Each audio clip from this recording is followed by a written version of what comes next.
আমরা যেন মহারাজের কাছে ফেল না, কিছু একটা করতেই হবে। আমার মাথাটা গরম হয়ে যাচ্ছে।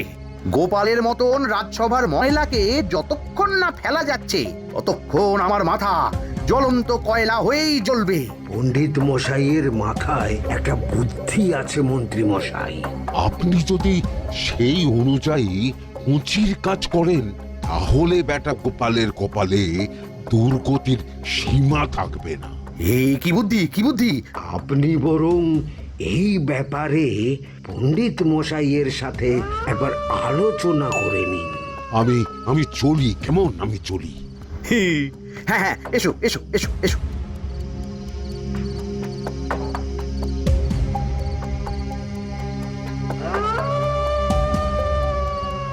আরে ওই তো আমার বাঁ হাত ঘটা আসছে, বেটাকে দিয়ে একটা কাজ করাতে হবে। এ কি মন্ত্রী মশাই, আপনি এখানে দাঁড়িয়ে কি করছেন? এই একটা গুরুত্বপূর্ণ ব্যাপারে কথা বলছিলাম। একটা কাজ করতে পারবি? কি কাজ করতে হবে বলুন মন্ত্রী মশাই। আমাকে একটু ঠান্ডা জল, পাতিলেবু আর পুদিনার পাতা দিয়ে শরবত বানিয়ে খাওয়াতে পারবি? সেসব আমার ঘরে ব্যবস্থা করাই আছে। চলুন চলুন, আমার সাথে চলুন। হ্যাঁ হ্যাঁ, চল চল চল চল চল।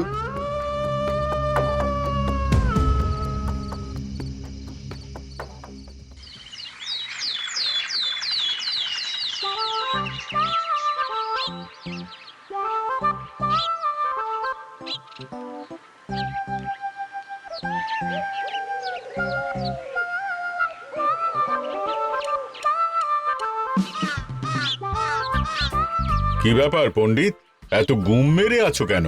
সকাল সকাল গিন্নি খুব বকেছেন মনে হচ্ছে। গিন্নির বাক্য সুধায় কান ভরে গেছে, আর কিছুই কানে ঢুকছে না। আরে দাঁড়াও দাঁড়াও পণ্ডিত, দাঁড়াও জ্যোতিষী। পণ্ডিত তো আমার কথা শুনতেই পেল না মনে হচ্ছে। তুমি তো দূর থেকে বলেছো, আমি তো বলেছি পাশ থেকে, তাতেও শুনতে পাইনি। কানের পোকা হলো নাকি? কি গো পণ্ডিত, ব্যাপার কি? কেমন বুঝছো? এ তো ভয়ানক কর্ণকোষ্ঠবদ্ধতার লক্ষণ। তুমি কচু বুঝেছো? আমার হয়েছে কর্ণগোপাল, তোমাদেরও হতো, কিন্তু তোমাদের দোকান কাটা বলে হয়নি। তুমি আমাদের অপমান করছো। তোমাদের অপমান বোধ থাকলে কোনো শব্দই কানে ঢুকতো না, শুধু একটাই শব্দ কানে বাজতো, গোপাল গোপাল গোপাল।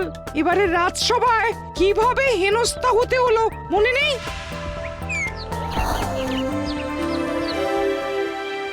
মহারাজ, একটা ভিক্ষা আছে। ভিক্ষার জন্য কৃষ্ণনগরের রাস্তাই সবচেয়ে উপযুক্ত জায়গা গোপাল, তুমি বরং সেখানেই যাও। মন্ত্রী, মন্ত্রী মশাই ঠিকই বলেছেন মহারাজ।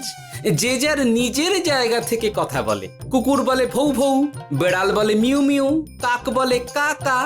মন্ত্রীর ভিক্ষার জায়গা কৃষ্ণনগরের রাস্তা, আর গোপালের ভিক্ষার জায়গা মহারাজ কৃষ্ণচন্দ্রের দুয়ার। বলো কি ভিক্ষা? বাড়িতে পুজো আছে মহারাজ, খরচা অনেক, কিছু ঋণ আবশ্যক। যদি 100 মোহর। ঋণ তোমাকে আমি দিতে পারবো না গোপাল। পুজো উপলক্ষে তোমাকে আমি 100 মোহর দিলাম। মহারাজ, আমিও ঠিক এই কথাটাই বলতে যাচ্ছিলাম। আমরাও তাহলে বাড়িতে পুজো করব। পুজোর জন্য আমাদের অনেক খরচ, তাই যদি।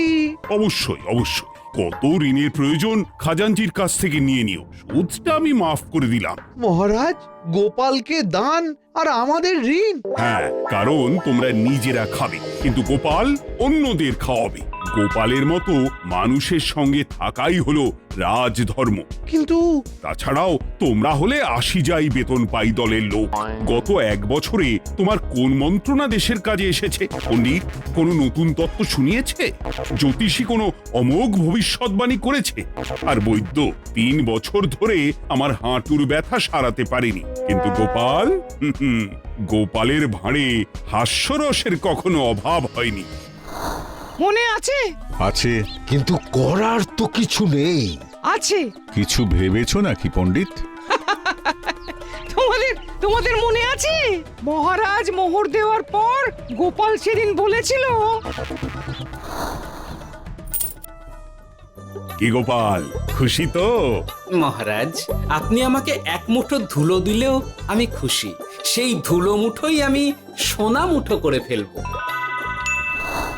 মনে নেই আবার? একটু ঝেড়ে কাশো তো দেখি পণ্ডিত, কি ভেবেছো? যা হবে দেখতেই পাবে।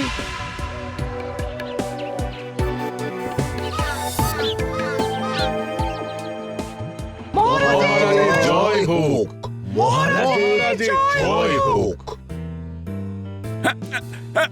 হ্যাঁ, ওরে বাবা, এই যে সকাল সকাল চান করে ঠান্ডা লেগে গেল মনে হচ্ছে। মহারাজ, ওই কবি গান উপলক্ষে গত মাসটা আমি কৃষ্ণনগরের কোণে কোণে ঘুরে বেরিয়েছি। প্রজাদের মধ্যে একটা অসন্তোষ আমি লক্ষ্য করেছি মহারাজ। অসন্তোষ?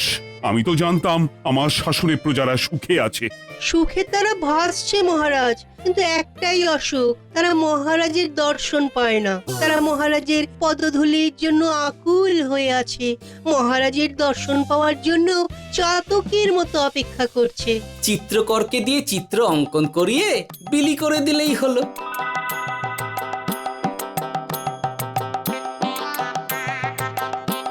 খুব ধুলো হয়েছে মহারাজ, কিন্তু এত ধুলো। কালকের ঝড়ে ঢুকেছে। ঝাড়ুদার,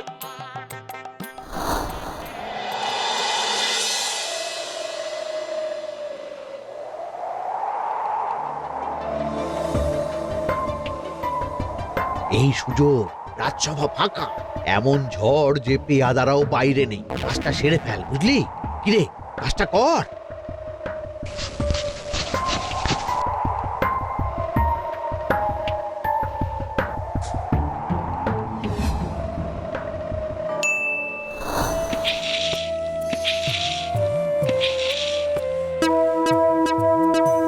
এত ধুলো! উফ, মহারাজ, কাল ঝড়টা বড় সাংঘাতিক হয়েছিল। তা বটে। আচ্ছা গোপাল, তুমি বলেছিলে মহারাজ তোমাকে এক মুঠো ধুলো দিলেও সেটা সোনা হয়ে যাবে। এখনো সেই কথাই বলছি। মন থেকে বলেছিলে না মহারাজকে তেল দেবার জন্য? তেল দেওয়ার দায়িত্বটা তো আপনি নিজের কাঁধেই নিয়ে ফেলেছেন। আমি যা বলি সত্যি বলি। আজ যদি এই 4 ঝুড়ি ধুলো মহারাজ তোমাকে উপহার দেন, তখনও একই কথা বলবে? নিশ্চয়ই। মহারাজ, গোপালকে এই 4 ঝুড়ি ধুলো দেওয়ার হুকুম হোক। কি গোপাল, আমি তোমাকে যদি এই ধুলো ঝুড়িগুলো দিই, তা থেকে সোনা আসবে নাকি? আসবে মহারাজ, মোহরের বস্তা আসবে। যদি না আসে, আপনি বলুন। তোমাকে কৃষ্ণনগর ছেড়ে চলে যেতে হবে। রাজি? আর যদি আমি পারি, তাহলে আপনাকে এই মন্ত্রীর চাকরি ছেড়ে দিতে হবে। কি রাজি? কি মন্ত্রী, রাজি? রাজি। গোপাল? রাজি মহারাজ। আচ্ছা, আর কেউ মন্ত্রীর পক্ষে বাজি ধরেছেন নাকি? হ্যাঁ, আমি আমি আমি আমি ও গোপাল এবার যে মরণ কুয়োতে ঝাঁপিয়েছে, সেখান থেকে আর উঠে আসতে পারবে না। ধুলো থেকে মোহরের বস্তা আসবে, এ হচ্ছে গোপালের উন্মাদ রোগের শুরু। দেমাক দেমাক, মহারাজের পিঠ চাপড়ানি পেয়ে পেয়ে গোপাল ভেবেছে যে ও সব কিছু করতে পারে। এবার শুধু সেই দিনটার অপেক্ষা, যেদিন গোপালকে উল্টো গাধায় চড়িয়ে কৃষ্ণনগর থেকে বার করে দেব। এতটা নিশ্চিন্ত হবেন না মন্ত্রীমশাই। গোপাল কিন্তু হালকা কথা ছুঁড়ে দেওয়ার লোক নয়। কি বলতে চাইছো পণ্ডিত? ওই 4 ঝুড়ি ধুলো থেকে মোহরের বস্তা আসবে? না, তা বলছি না। অন্য জায়গা থেকেও তো মোহরের বস্তা আসতে পারে। তার সঙ্গে ধুলো মিলিয়ে দিলেই কেল্লা ফতে। গোপালের নিশ্চয়ই কোনো পরিকল্পনা আছে। গোপালের সব পরিকল্পনার গোড়া মেরে রেখে দিয়েছি পণ্ডিত। ঘটা আছে গোপালের পেছনে, আর ঘটা আছে গোপালের বাড়ির পাহারা। লুকিয়ে কিচ্ছু করতে পারবে না। আরে ওই তো বটা আসছে। বেল্লিক, উল্লুক, তোকে আমি জল বিছুটি দেওয়াবো। গোপালকে ছেড়ে চলে এসেছিস কেন? ছেড়ে আসবো কেন মন্ত্রী মশাই? গোপালকে ওর বাড়ির সামনে ছেড়ে এসেছি। ওখানে তো ঘটা আছে। ও বড্ড ঘুরিয়েছে বেটা। কোথায় কোথায় গিয়েছিল গোপাল? 4 ঝুড়ি ধুলো নিয়ে বেটা বাড়ির উল্টো দিকে হাঁটা দিল। চললাম পিছু পিছু। যাচ্ছিল কোন দিকে? নদীর দিকে, কিন্তু গোপাল দাঁড়ালো যদুর বাড়ির সামনে। এই যদু হলো সেই লোক যে লোকজনের বাড়িঘর কেনা বেচা করে আর লোক ঠকায়। আগে রাজধানীতে থাকতো। বেটা রাজধানী থেকে এই কৃষ্ণনগরে পালিয়ে এসেছে, এখানেও লোক ঠকাচ্ছে, কিন্তু বেটা এত চালাক যে কিছুতেই ধরা যাচ্ছে না। এইরকম লোককে ধরাচ্ছে হাতে রাখা ভালো নয় কি মন্ত্রী মশাই? সে তো জানি, কিন্তু ওর ওপর মহারাজের কড়া নজর আছে। এখন ওর সঙ্গে সম্পর্ক রাখা খুব ঝুঁকি। যাই হোক, তারপর হ্যাঁ, তারপর যদু, যদু রে, গোপাল খুড়ো, আরে তুমি এখানে কি করছো? দেখতেই তো পাচ্ছিস ধুলো, তবে যে সে ধুলো নয়, মহারাজ কৃষ্ণচন্দ্রের পদধূলি। শুনিসনি বোধহয় এখন কৃষ্ণনগরে সবচেয়ে বেশি চাহিদা মহারাজের পদরেণুর। আচ্ছা, মহারাজের পদরেণু নিয়ে যাচ্ছ কোথায়? এই ছোট ছোট পুলিন্দায় ভরে কৃষ্ণনগরের প্রত্যন্ত জায়গায় যেখানে প্রজারা মহারাজের সাক্ষাৎ পায় না সেখানে বিক্রি করব। তোমার কি মাথা খারাপ? পায়ের ধুলো বিক্রি হবে? ওরে, গতবারে মাত্র 1 ঝুড়ি ধুলো 1000 মোহরে বিক্রি করেছিলাম, এবারে 4 ঝুড়ি। শোনো, তুমি আবার ঘুরে ঘুরে বিক্রি করবে কেন? তোমাকে আমি বরং 10 মোহর দিয়ে দিচ্ছি, তুমি আমাকে এগুলো দিয়ে দাও, আর বিক্রি করে যা হবে তোমাকে এই 40 ভাগ দিয়ে দেবো। বিক্রান্ত, ওই 10 মোহরে বদমাস যদুকে ধুলো বেচে গোপাল বাড়ির দিকে চললো। বাড়ির সামনে অব্দি পেছনে পেছনে গিয়ে তারপরে এই আপনাদের কাছে আসছি। বলিস কি রে, ধুলো বেচে 10 মোহর? ও মন্ত্রী মশাই, গোপাল তো একেবারে নাড়ি ধরে টান মেরেছে। গেল রাজসভায় এমন সুখের চাকরিটি গেল, এবার আবার রাস্তার ধারে গিয়েই বসতে হবে। এবার নবাবের দরবারে জায়গা আছে কিনা খোঁজ করি গিয়ে। তাত্তেরি 10 মোহর আর 1 বস্তা মোহরের মাঝখানে অনেক রাস্তা, সেই রাস্তায় আমি লোক বসিয়ে রাখবো। আরে আরে, ওই তো তোমার ঘটা আসছে। এই, তুই গোপালের ঘরের পাহারা ছেড়ে এলি কেন? গোপাল নেই নেই নেই নেই নেই নেই।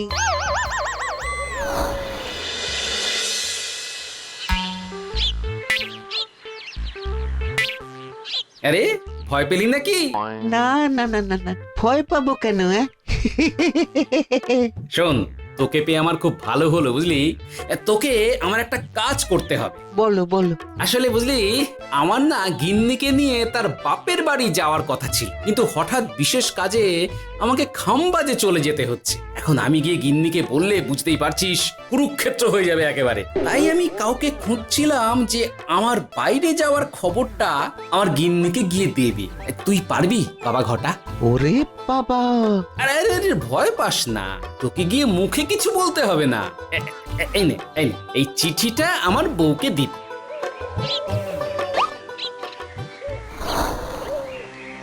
কৃষ্ণনগর ছেড়ে চুপি চুপি চলে যাচ্ছি, চালাকিটা দেখেছেন? ওসব চালাকি আমি তুড়ি মেরে উড়িয়ে দেব। কি করবেন? চারিদিকে আমি অশ্বারোহী গুপ্তচর পাঠাচ্ছি, গোপালকে কোনো চালাকি করতে দেব না।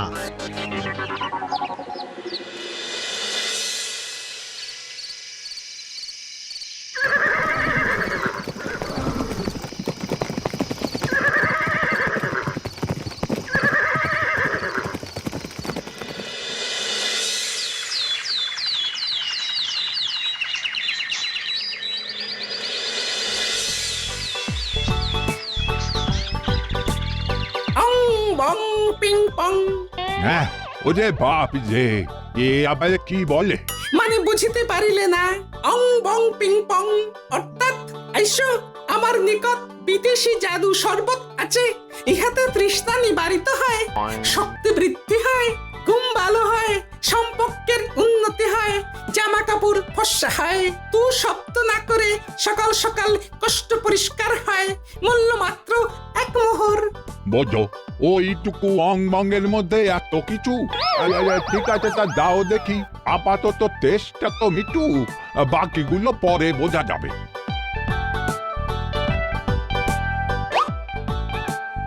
আহা, বড় ভালো খেতে তো।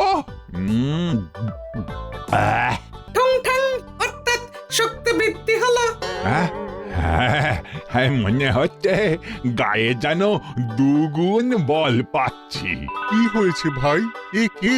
এ ভিন দেশ থেকে জাদু শরবত নিয়ে এসেছে গো। জাদু শরবত ভিনদেশ। একেবারে, হ্যাঁ, একেবারে বহু ভুজা শরবত। খেলে তেষ্টা যাবে, গায়ে জোর হবে, ঘুম হবে, সম্পর্ক ভালো হবে, জামা কাপড় ফর্সা হবে, সকালে হ্রাস করে পেটও পরিষ্কার হবে। সে কি? দাও গো ভাই, আমাকেও দাও। গুড় জল, সঙ্গে একটু ভাজা মশলা, আমচুর আর বিট নুন, শুদ্ধ দেশি জিনিস। জানলে কেউ ছুঁয়েও দেখতো না, কিন্তু একটু বিদেশি গন্ধ দিতেই একেবারে হট্ট মেলা। আরে তোমরাও এসেছো দেখছি। সং সং শঙ্কা, লং লং লঙ্কা। মানে অর্থাৎ এই শরবত খেলে আর শঙ্কা নাই, বুদ্ধি লঙ্কার মতন ঝাল হয়ে যাবে। তারপর ডং ডং ডঙ্কা, টং টং টঙ্কা, ফাইন ফাইন, অর্থাৎ টাকা আসবে আমার কাছে।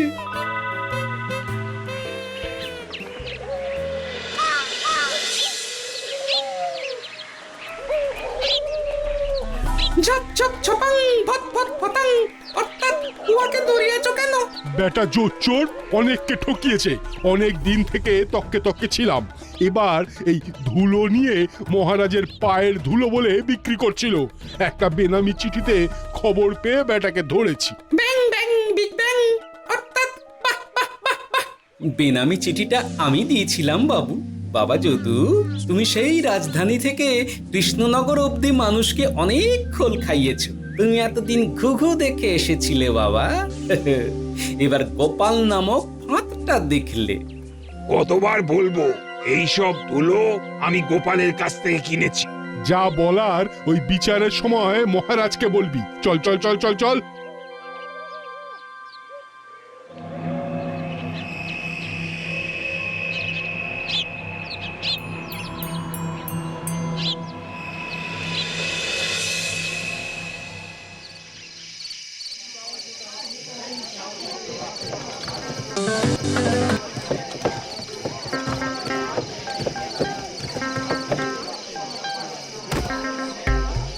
ঝন্টু মন্টু ননাংফু। নাও ঠেলা। সাহেব বলে কি ফু দিয়ে দিতে হবে? কি বলছো সাহেব? বুঝতে পারছি না, কোথায় ফু দেব? ঝন্টু মন্টু ননাংফু, অর্থাৎ লবণ আছে? আছে আছে সাহেব আছে। কত লাগবে? ভণ্ড ভরি আন্ডাকারি, অর্থাৎ যা আছে সব।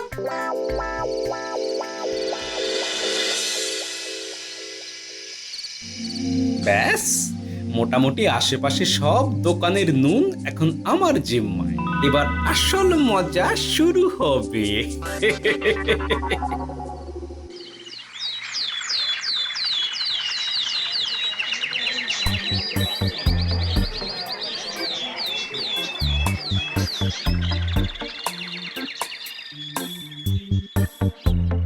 নুন আছে?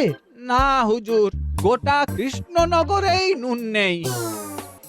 ওই দেখো, পুরো রাজসভাই বাজারে জড়ো হয়েছে। শান্তামনা, শান্টু মন্টু। এ আবার কি বলছে রে বাবা? শান্তামনা, শান্টু মন্টু, অর্থাৎ জনগণ শ্রবণ করুন। নান্টু কান্টু, নুন কি নেবেন? আন্টু আন্টু, আসুন আসুন। আমার আমার এক সের নুন লাগবে। শান্টু, অবশ্যই 100 লবণ 10 মোহর। 100 10 মোহর? 10 মোহর লইবেন না লইবেন না? না, নেব না। উত্তম উত্তম, গান্ডা পিণ্ডে টিসুম টিসুম, অর্থাৎ তাহা হইলে নুনের বদলে গৃহিণীর প্রহার ভক্ষণ করুন। আমাকে 100 নুন দিন। আমাকেও আমাকেও। নুন ছাড়া বাড়ি ফিরলে গিন্নি ঘর ছাড়া করবে আমাকে। শুনলাম কৃষ্ণনগর থেকে নুন উধাও। আছে মহারাজ, আছে। কৃষ্ণনগরের সব লবণ আমার নিকটে আছে। 110 মোহর। এত দাম? দাম তো হবেই মহারাজ, লবণ ছাড়া রান্না কেমন হবে ভাবিয়া দেখুন। ঠিকই বলেছ, রাজপাকশালেও তো রান্না বসেনি। 100 সেরের মতন রাজপ্রাসাদে পাঠিয়ে দাও। 1000 মোহর দিয়ে দাও।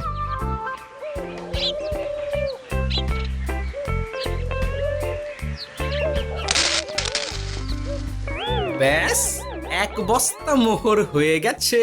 গোপাল? হ্যাঁ মহারাজ, গোপাল, যে 4 ঝুড়ি ধুলো থেকে 1 বস্তা মোহর রোজগার করেছে। ইয়া বাত! চলো রাজসভায়, পুরো গল্পটা শুনতে হবে। সকলেই এসো তাহলে রাজসভায়। কিন্তু মহারাজ, যারা বাজি হারলো তাদের তো চাকরি গেছে, তো তারা রাজসভায় যাবে কি করে? ঠিক ঠিক ঠিক বলেছ। আর যারা বাজি হারলো তারা বাদ, বাকিরা চলো। এই সেরেছে, গোপাল তো আবার বাজি মেরে দিল। ও মহারাজ, আমাদের দেখুন। ও মহারাজ, আমাদের দেখুন। ও মহারাজ। হ্যাঁ